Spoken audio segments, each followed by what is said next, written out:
Indian economic development chapter number 8 comparative development of India and it's neighbours. इतने सारे years हैं sir, याद ही नहीं हो रहे, कैसे याद करें, समझ नहीं आ रहा। तो बेटा टेंशन मत लो, 1 मिनट के अंदर मैं सारे इंपॉर्टेंट ईयर्स आपको यहाँ पे याद करवा रहा हूँ। वीडियो को लास्ट तक देखना।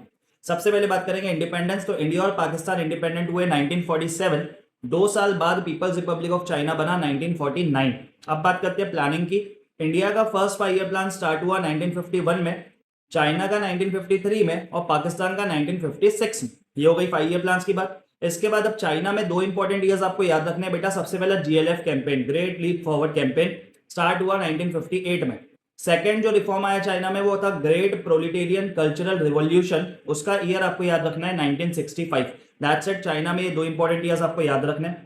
बात करते हैं एक और इंपॉर्टेंट, अब पाकिस्तान की बात करते हैं। तो पाकिस्तान में आपको एक इंपॉर्टेंट ईयर याद रखना है, नेशनलाइजेशन और डीनेशनलाइजेशन। देखो क्या हुआ था ना, ये बात इग्नोर हो जाती है कई बार बच्चों से। पाकिस्तान ने अर्ली 1970s में नेशनलाइजेशन किया कैपिटल गुड्स इंडस्ट्री का, एंड लेट 1970s में डीनेशनलाइजेशन किया।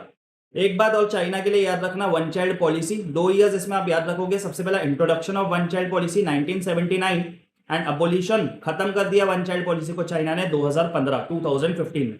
इसके अलावा लास्ट आपको बस रिफॉर्म्स याद रखने की, तीनों कंट्रीज में रिफॉर्म्स कब कब आए बेटा। तो चाइना में सबसे पहले रिफॉर्म्स आए 1978 में, उसके बाद पाकिस्तान में आए 1988 में, और इंडिया में लास्ट में रिफॉर्म्स आए 1991 में। That's it. 1 मिनट के अंदर आपके चैप्टर 8 के सारे इंपॉर्टेंट डेट्स कवर हो गए। वीडियो को सेव कीजिए, ज्यादा से ज्यादा अपने फ्रेंड्स के साथ शेयर कीजिए ताकि सबको ये डेट्स याद करने में हेल्प मिले। Thank you.